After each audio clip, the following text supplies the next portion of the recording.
Do you want to start a business, get out of the office, achieve happiness and success while crushing life? This is Boss to Boss, the place to be for that extra motivation to get up and follow your dreams while learning from the ones who have already done it. And now for your host, Miro Wieslow. Welcome to Boss to Boss. Today's guest is a seasoned entrepreneur and is known as the Makeover Master. He works with successful entrepreneurs to launch or rebrand their online presence through his unique process, the Makeover Experience. Mr. Mike Young, how are you doing today, sir?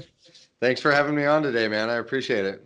Yeah, I've heard about you now through a couple friends, and here we are connected through this, online world. It's so easy to connect with people. I love it.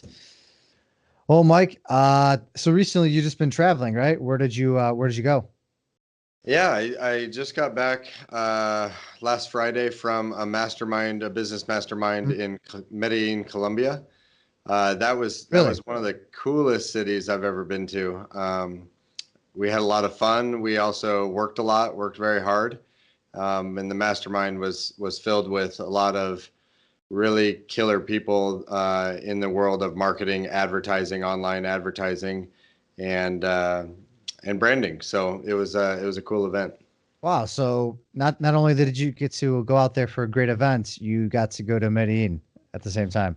Yeah, it was my wife and I were. Before the event, we watched a Pablo Escobar movie, and she's like, "You better be safe. You better be safe. Don't get killed." And it wasn't dangerous from my perspective. It was pretty tame. So for everybody else tuning in, whether you're watching the video on YouTube, whether you're watching it on Facebook, or you're just following along on a podcast channel, be sure to check out Mike Young. That's on Instagram at Mike Young Makeovers, or his website, themakeovermaster.com, where you can find all the good stuff, all the links to everything else.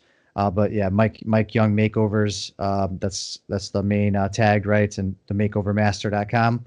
Is there anything else that you? My main hashtag. I'm mostly on Facebook, Instagram, and LinkedIn, and all the other platforms. I'm not really on. I don't really resonate with Twitter very well, so. I don't blame you.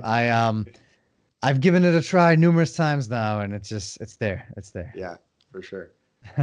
Why do you think that is?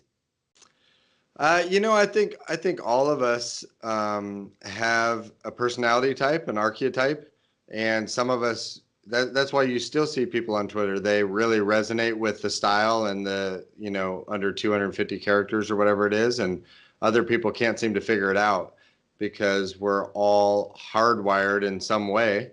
And I find that that's true for branding as well, as people have their ideas about what branding is and what it isn't. And you have to really understand people and how they're wired, and your business almost becomes easy in the middle if you can figure out, how most people are wired. Oh, wow. Yeah, I got some crazy lights going on over here, as you can see. Yeah, it's crazy. And I mean, this kind of the reason why I wanted to go with this question is to bring it back to you, being a branding expert here now. And, I figured if there's one person that I would ask about why I should go, with Instagram or Facebook compared to Twitter, you'd be the one to ask. But it sounds like your journey hasn't been simple. It hasn't been simple, just like mine hasn't been simple. I came here as an immigrant. I did the 9-to-5 thing. I tried numerous things and I failed numerous times. And just listening to your story, what do you think? When was that breaking point? It sounds like there were many when you were like, I'm done with this 9-to-5. I'm done with working for other people. When were these breaking points? The main one, I guess. Yeah, I think as a kid, I was always I wouldn't say rebellious necessarily, but I would say I didn't like people telling me what to do for some reason. So when I was even as a child, my parents would say, "Don't eat your broccoli," to get me to eat the broccoli. I would always do the opposite. And I tried working for a job, and when I grew up through high school, I had a job, and then I I had several jobs, you know, in steel industry. My dad was entrepreneurial. I really had a visceral reaction to punching the time clock and then punching out for my break. I mean, it felt like elementary school. And if now that my kids are in elementary school, you see the patterns, you know, they're really conditioned for the 9 to 5 job. It's show up at 8 o'clock, you get a 15-minute break, you get a recess, you get a lunch, and then the bell rings, you're off to school. And I started, I was in the mortgage industry from 1998 to 2003. Mm-hmm. And the regulations at that time had started to shift the industry. It just started to get more and more regulated, Yes. more and more rules. And I had this reaction like, screw this. I'm going to go start my own mortgage company on my own. I did it with 5 business partners.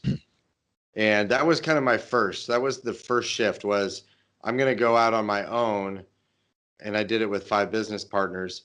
And even that morphed into, we took a company with 6 people and grew it to 10 offices and 250 plus employees. That's great. And how long did that take you? 3 years. Wow. And wow. Was it pretty local or spread out? it was in the Northwest in the US. So it was Oregon, Washington, Idaho, pretty much. Wow. In And 3 years. That's extraordinary. I mean, yeah, you know, it was a fun ride some for a big while, growth. and then it morphed into almost I created my own worst nightmare again, and it created the bureaucracy that I so desperately wanted to avoid. We fell back into, you know, I was going through strategic coach at the time, and I found that I was more efficient if I worked 4 days a week. And the water cooler talk and employees and my business partners were like, why is Mike never here on Fridays? Even though I had proven internally that I actually got more done and operate better on 4 days a week. Mhm. And that drove me insane. I had had enough of people, you know, basically telling me what to do and how to do it because I was always striving to be better. I was always striving for efficiency. And I still am that way today. That's why I still go to mastermind events and why I still go to level up my game with people that know more than me in certain areas. Got it. And it's interesting that you had so many business partners. Do you think that would you have gone that same route? Would you have had numerous business partners or would you have gone solo at it? You know, I think at the time my skill set, my knowledge, my habits, everything probably wouldn't allow me to go out on my own at the time. I just didn't know enough. And in 2008 was kind of my next tipping point was my son was turning 1 year old in March of 2008. I had really become fed up. I'd created my own misery, like I said. And I went home and I told my wife, I just said, you know, I'm just really not happy doing what I'm doing. I feel like there's something more for me. There's something better I can do. And I'm miserable and I don't enjoy it. And she was so eloquent and she's always supported me. And she just said, well, just quit. And Just quit. Just just go. quit, Just you go. know, and 2 weeks later I quit. A And woman's touch. That's all we need, yeah, right? you know, and honestly, I mean, I think I wasn't happy, so it Mhm. made the decision easier. And I was starting to go broke at the time financially. The mortgage slide had already started, and our company was. I could see the writing on the wall, so to speak. I could see that this is going down a dark path, and I literally quit without any plan. I didn't have a plan B. I didn't know what I was going to do next. I just quit doing what I was doing. I went from 200 plus emails per day to 0 overnight. And it was very uncomfortable because when you take that leap of faith and bet on yourself, you have all those questions of self-doubt and fear and all those things that are going on. But Yeah. I knew I was doing the right thing. I just didn't know what I was going to do next. I guess did it help with the ease of it since you had other business partners? So you weren't like, oh, I'm gonna take the full blame on it. We all kind of, That made it super easy from the standpoint as I went into my main business partner's office and I just said, you know, I'm not happy doing on what I'm doing. I want out of the company, but I don't want anything. They bought me out for $1. Mhm. And so because I think if we were thriving, I would have, got a package deal and gotten a severance package and all Something, that. right? But we were starting to fail as a company, and I didn't want anything. Honestly, I just wanted out. So Yeah. they bought me out for $1, and I left the next day. So that made it super easy because there was 5 people that could keep the company going. And can you explain to the listeners why there had to be some sort of monetary value, even though it was just $1? Yeah, our lawyers said, hey, if you're going to buy them out, we need a contractual thing that says we're buying them out for this month. There was a non-compete, so it said I wouldn't come back and sue them later. It was just a legal protection for the company that protected them from me doing anything in the future, and it made it official. Yeah, so there has to be a consideration, pretty much that has to be in place, right, for the transaction to be official, and Yep. that's kind of what the attorney. Yeah, so for all the listeners, tuning in, you're not just getting, your entrepreneurial spirits going. You're getting a little bit of law too, right? Um, but yeah, that's awesome. So it sounds like you just sort of had enough, and when that moment came, did you know, like, oh, here I am, I'm just gonna start helping people with crazy makeovers and brand them and make them be amazing. Did you know, or No, I think the best thing I did, I had a vision. Mhm. The vision was very loose. It wasn't attached to a certain entity or a certain company. I was disillusioned at the time. I thought it would be easy. Yeah, I just built a multi-million-dollar company in 3 years. I thought I could just do it again on my own. Um, I started with a nonprofit organization for financial literacy for high school students and took on a bunch of investor money, and within 5 months had run that into the ground. And that was the event that was very painful for me. I had a lot of shame and remorse around I take it losing. there had to be some repercussions, right, with the investors, or It got, I mean, we just literally lost all the money. The entity did not work. Um, and we did have agreements with the investors that said there's no guarantee here. Mhm. Although personally, I took it very hard at the time. It created a lot of self-doubt, a lot of self-confidence issues. I had tremendous shame around losing other people's money. Yeah, And I so can see that. that See was that. really, really hard on me. Wow. So not only did you just kind of hit a bottom with the whole mortgage crisis and getting pretty much bought out of that business and just not wanting to do it anymore. You tried something else right away and boom, that failed instantly, and it sounds like even worse. How Yeah, did you that get back that up? that spiraled me a little bit into really a 3.5 year depression, I think. So Now at this looking point, you back, were in what, your mid 30s? Mid to late so that 30s. was 2009. Okay, so So late 30s. yeah, so 34, Okay. 30. Yeah. Do you think it had something to do with, like, I know it's a cliche thing. It's like that you hit your 30s and it's like the midlife crisis sort of ordeal, even though it's like more like a quarter life crisis. But Yeah, right. was that what it? That's how it felt. Uh-huh. I didn't know what to do. We had gone broke essentially. My wife and I moved to Seattle. I I went through a period where I didn't come out of the woodworks for a while. I got off all social media. Hmm. The vision I had was originally was I wanted to create something that provided massive value to my clients.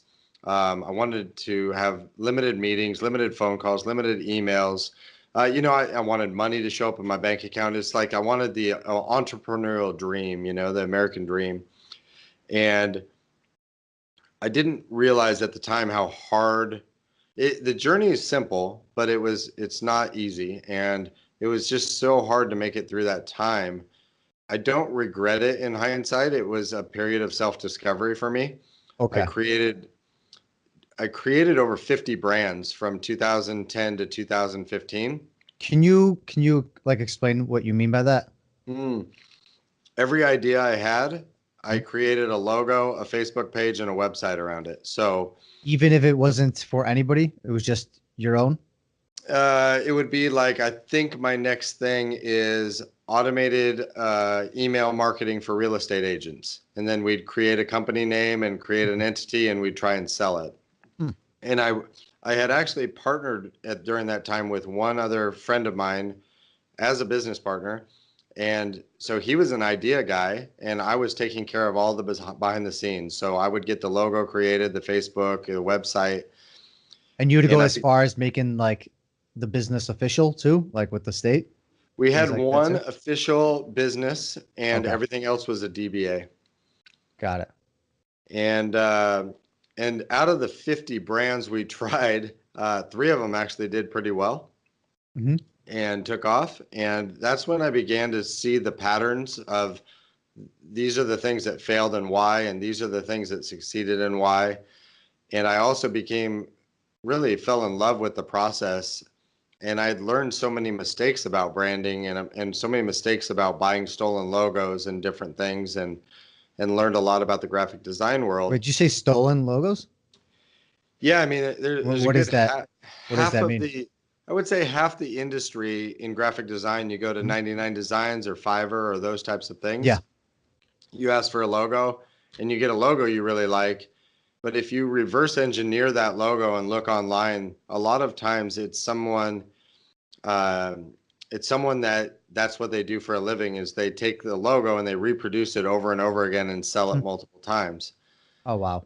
So we built this coaching company and it had a logo, and I found a designer on 99 Designs and I said, I need to now build out the entire brand. And she replied with, that's great. Would you like me to build it on a fresh custom logo instead of a stolen logo?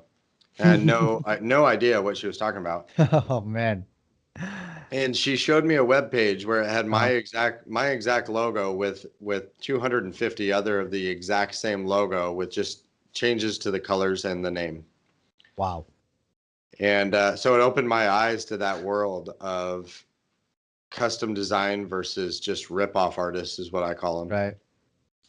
And so that was the start of the Makeover Master was Hmm. I created a design agency to help other small businesses not only avoid the mistakes I'd made, but to realize that a logo is not going to make the difference in your business. A font color palette's not going to make the difference. It's really everything together that makes the difference to looking the part of your business image online. Oh wow. Well, that's I can see where this really built up, like trial and error Mhm. constantly. And I mean, during those years, were you really making much money, or how did you supplement that? Because it sounds like it took you a while to kind of build it up to where you're at now. Yeah, I went through 2 periods of 15 months of no income. One was Wow. right after we lost the investor money Hmm. and that had failed. How we got through, my wife got a job at a Hmm. casino. We were flip-flopping schedules. She was a bartender at a casino. I was working during the day in coffee shops, local coffee shops. And we just kind of made it work. We made just enough money to pay our bills Wow. as I was trying to figure it out. Um, we even had a stretch back in 2010 where we needed government assistance, and so Hmm. I know what that feels like to get in the car and drive your wife and kid to the welfare office. That's not the best feeling in the world as a man. Um, the second period was when I started the graphic design agency. We went through another 15 months of no income, Hmm. and I had made enough money in the previous 3 years with my other company to sustain me for about 12 of those months, and then as things began to take off with the Makeover Master and stuff, Yes. it wasn't as hard, but it was still hard. The the going the going broke and the ups and downs of becoming your own boss and being an entrepreneur. I think that most people they don't talk about it enough online. And No. so No. And so it people sounds like get your story here is pretty extraordinary. I mean, wow, you name it, it happened to you. It's yeah, the fact people that it get was, so depressed online. yeah. They see this facade. They see Hmm. like, hey, my life's great. And today my life is great. But people don't talk about the real struggles. They get depressed and suicide rates are up with entrepreneurs. So many people, Heard I about think that. Yeah. I think one of the things I would recommend to your audience is surround yourself with like-minded people that support you. And so we mentioned before the interview, we mentioned our friend Dorothy. I have a buddy in Phoenix, Mike TG. You know, I have a support network online of people that I could trust. We could have open, candid conversations with. We could make it through the tough times together. And that was probably one of the best things I'd ever done. Yeah, it's so funny, and not funny, but the fact that you bring that up, it's something that I talk about all the time, and I'm part of some masterminds myself, and just the importance, because you know sometimes your family, your friends, yeah, they may be the closest to you, but they don't know deep down inside what you're going through, Mm. right? And Yeah, connecting you with know, I those, mean, I even had periods of time where I had to separate myself from family and friends because really. they their best intentions Hmm. can fill you with seeds of doubt and Yeah. fear, and you know, maybe you should just get a job, you know, those types of things. Okay, so I'm gonna go a little off topic here. I mean, well, not off topic, but that's something that I had to go through. You know, there's moments and times. How did you deal with that? Did you actually? How did you separate? And Mm. it sounds like you're definitely very strong mentally, because to get through all this and go through even your family telling you no, that is not easy to do. And those are some things I deal with. I know other people deal with. How did you separate? Like, what did you do during those moments? Yeah, yeah. I think there's a couple of tricks. Like if you look at any challenge or obstacle, it's really the ability to reframe your brain around what it means, what its meaning is. So, a couple of tricks is I created a very strong core purpose for, like, people will call it their why. You know, if you can get Yeah. get through anyhow, if you got a strong enough why type of thing. Okay. Um, you know, and mine was, if I quit, it shows my kids, because kids model their parents' behavior. It shows my kids that it's okay to quit and give up on a life of your dreams. Hmm. And that was actually stronger than the feeling of quitting. So every time I got to a breaking point where it was like maybe I should give up, the thought of showing my kids what it looks like to quit on your dreams was more painful to me. And so if I show them what it looks like to live a settled life and get a bank job and a 401k and a gold watch, they're going to model that behavior, and that was just simply unacceptable to me. So that was one. The second thing Wow. I did is I created what I would call an isolation bubble. Is Okay. I eliminated all major media. I eliminated anybody that didn't support me Hmm. online. I filtered my Facebook and my social when I got back onto social. Yeah. I filtered it all so that I only saw what I wanted to see. So my feed for a long time was filled with Gary Vee, Tim Ferriss, Russell Brunson. You know, it was Hmm. people Hmm. that were feeding my brain and really brainwashing me to a certain Yeah. extent. And so if I could With eliminate all positivity, with noise, optimism, right? That part that you're optimism, missing, right? hope, yeah, Yeah. marketing. You know, I filled for 2 years. I filled my feed with just marketing and advertising Hmm. talk. So I was trying to learn the online game and how to build my own personal brand, and I just eliminated anything that didn't have to do with that. But it's very, very hard and very difficult for some of your closest friends and family to get it. They do begin to think you're a bit crazy, but I knew that there was a means to an end. Oh man. Just you talking, I could relate to so much. I could be like, wow, I remember that point. I remember that point. I'm Mm, going through that point right now. Hopefully I don't go there, but I will hit that point soon. yeah. It's like it's crazy. Yeah, a lot of people do think you're crazy, and and it's normal, and it's something we kind of learn to just expect, and we just kind of go with it, right? You um know, it's like I don't remember the old saying or quote exactly, but it's something like actually, you know who it's from? It's from Dave Ramsey. mhm. It's to get what other people don't have, you have to do what other people aren't willing to do, type of thing.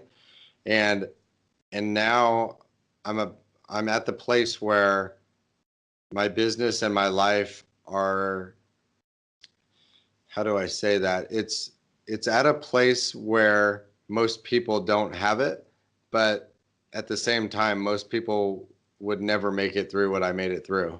Mhm. Um, And it's not to say I'm special or unique or anything like that. It's just that those challenges were real and they're very tough. And you see it online all the time that people hit their first obstacle and they quit, or they do 5 podcasts and then they stop their podcast.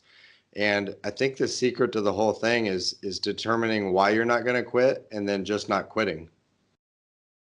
Yeah, I mean, definitely, I could sense the why. Just talking to you, I could sense the why. And for someone that's sitting there though, and debating, about a year and a half ago, I quit my CPA job. I was pretty well off. I came here. I had to be a doctor, attorney, CPA, engineer. I did it. I made my parents happy. Made other family members happy. I was set for my life. But no, like I had that itch. I hated it. I was depressed. I was suicidal. I was, a lot of bad things happened to me. I didn't want to come into work. I gained 50 pounds until I made that change. And, here I am. And it hasn't been easy. It has not been easy. But I wouldn't go back no matter what, though. Even though the ride has been a roller coaster, I would not go back, because giving up that freedom, giving up watching, something grow from nothing that you are a part of, just means so much more to me at the end of the day. What would you tell someone like me a year and a half ago that was debating whether or not they should go for it? Because it's not easy. It's Yeah, I'd say there are certain people, and it's a very small percentage of people that quite simply aren't wired that way, and they probably shouldn't be an entrepreneur, or they either don't have the talent or the skills, or they don't have the mindset, and they're just not wired that way. And that's okay. It's okay to be wired and crave that comfort and security of a 9 to 5 job. I would say another reframe for me was just the admitting and the recognition of I'm going to die. And I got to the place where I'd realized I'd written 3 or 4 chapters of my book, so to speak, my book of life. And there are anywhere from 17 minutes from now till 3 or 4 chapters more of my book to be written. I could live to be 80 or 90 or 100. And how do I want those chapters to go down? And it got to the place where just admitting that, and just admitting that I'm going to die someday and somebody's going to talk about what I did. And do I want my line to be home to office, or do I want it to be more global and worldwide? And like, oh, he went to Medellin, he went to Phuket, Thailand, he went to Ireland in March, those types of things. And I just said, it's worth it. I'm worth it. And I think so much of it too is really, it comes down to self-worth and self-love. Because for so long I didn't have any. I had no self-confidence and low self-esteem issues after the 2 failures. Yeah. And once I cracked the code on that, it became so much easier. Money started arriving in my bank account because I stopped beating myself and flogging myself, Yeah. So, I mean, listeners, you could definitely get a lot out of that. No matter what, you just keep pushing. You have those reasons. You find your why. You picture that you are immortal. Your life eventually will end. And if Mike over here can get through it, we definitely all could. That's for sure. And for everybody else following along, be sure to make sure you check out Mike Young Makeovers on Instagram, Facebook, or the makeovermaster.com. Check him out, Facebook, Instagram. His website is amazing content, all the branding that he's done for numerous individuals now. There's a bunch of testimonials up there, and just pictures of all the different people that you've served thus far and you're making a difference with. So yeah, Mike, now we are on, we survived the first part of the show. Now we're gonna kind of pick it up a little notch. So we're on to the listeners' favorite segment of the show. Welcome to the round with no name, because they're all taken. I don't really have like a drum or anything. Drum roll. So I don't know what you're expecting, but that's all you get. Well, all right. You're going to have 5 seconds to answer each and every single question. Well, as long as you initiate the answer in 5 seconds. Sure. Otherwise, you didn't see him, but my producer, Steve, he's known as the leg breaker. He comes out. I don't want to have to deal with him. I love my legs. So let's keep this thing quick and just think. Just Whatever pops, I don't think actually, whatever pops up, just say it. You got it. So here we go. What is your favorite book? Napoleon Hill, The Laws of Success. It might be a boss to boss exclusive, actually. What is your favorite movie? Rocky 2. It's a solid choice. Who is or has been your greatest mentor? Mitch Miller. If you're stranded on an island for the unforeseeable future, what is the one item you want with you? My family. That's a very, very That's safe kind of choice. cheating. That's a very safe choice. That's it. That's it. You got it. How do you drink your coffee? Black. Just straight up black? Yep. You know what they say, right? I can say this because I drink it black too, but supposedly some study out there showed that if you drink it black, you have psychotic tendencies or symptoms or something. So Or you just got tired of drinking sugar and wanted to lose some weight. or it just shows that we are entrepreneurs and a lot of us drink black coffee because we like to be different. And there you go. There you go. I don't have one with me. I got my green shake, but what is the one item you do consume every day? It could be something you eat, you drink, or you could just wear it. But what is the one item you need with you every single day or consume? Water. Another easy answer. Okay. That's fine. How do you feel about if you had an unlimited amount of money and you could start up any business you wanted to, but it can't be your business? What would it be? I would say it would be a consulting or coaching company for entrepreneurs. You think there's still, you don't think that's too crowded at this point? Nope. Interesting. How do you feel about socks and sandals? I feel like they don't go together well. I was trying to keep a straight face. I get some crazy answers. So, well, you survived. You're there. I'm here. The leg breaker never came out, so we're good. Good. We made it. We made it through the round with no name because all the good names were taken. Can you regarding the previous question about starting up a coaching, for entrepreneurs type of business, why do you feel that that's not like that there's not too many of those right now? Like I feel like for me, I feel like sometimes I'm being pushed into too much. There's too much info, too much out there, and I'm at the point where I need to be taking action. Sure. What's your argument for that? I think that there are 7.5 billion people on the planet. And when you create a brand and you know what you stand for, and more importantly, what you stand against, that there are always people that will connect with you on that level. There are people that will connect with my story and who I am versus Amy Porterfield or Tony Robbins or whatever. And so you can create a coaching company that attracts your ideal clients into that. They connect with you on a deep level, you connect with them, and you'll have a much deeper experience. So it doesn't always have to be a coaching company that's there to serve thousands. It could be there to serve 10 people a year. And so that's why I think entrepreneurship and personal branding and these things are so important, is because if you put yourself out there, you give your audience an opportunity to self-select whether they want to work with you. But you have to become known for something, and you have to pick a lane, and you have to pick a niche. There are definitely a lot of people out there that are trying to push things where they haven't really done too much. But I mean, it's like with everything, right? People will get weaved out. The strong will survive, and definitely, as you're saying, it sounds like quality, right, over to quantity. Yeah, and I think that you touched on a point. Is there's so many people out there that are operating under literally the definition of fraud, where they haven't done what they're trying to teach on yet. And that's part of the reason I don't have a mastermind group of my own right now. I don't have a consulting or coaching company around this stuff, is because I'm not where I want to be yet. But I think going into next year, I'm going to hold my first event next year around April, May. Do you want to, is this going to be a boss to boss exclusive here? Do you want to throw it out there? Maybe. If I knew what that meant. Well, do you have any details about it or anything?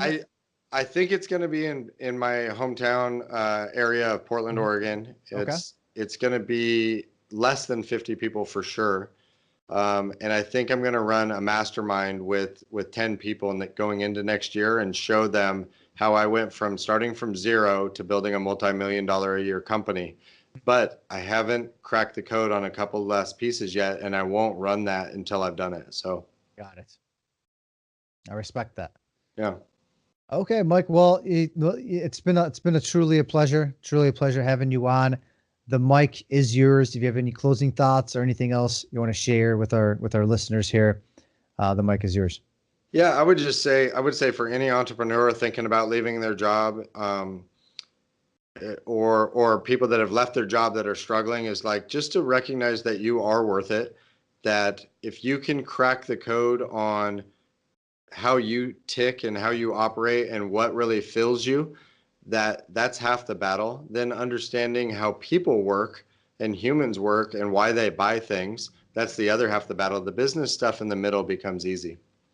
Awesome. I have no, I shouldn't be saying anything else because that's just perfect. Period. Awesome, Mike Young. It's been such a pleasure having you on, everybody. That's Mike Young Makeovers at themakeovermaster.com. It's been truly a pleasure having you on. I loved connecting. I loved hearing about your story and just ups and downs. It's so motivational and so encouraging. It's someone for me, just myself, as I'm going through a lot of things like that, and I went through, but not at your level. And it's very, very encouraging. Thank you for sharing. Miro, thanks for having me on today. I really appreciate it, man. It's been a pleasure. That is all for this episode of Boss to Boss. Your next step is to visit bosstoboss.com, where you will find proven techniques followed by professionals to help you make that next step. Again, that is boss2boss.com. And remember, the time is now.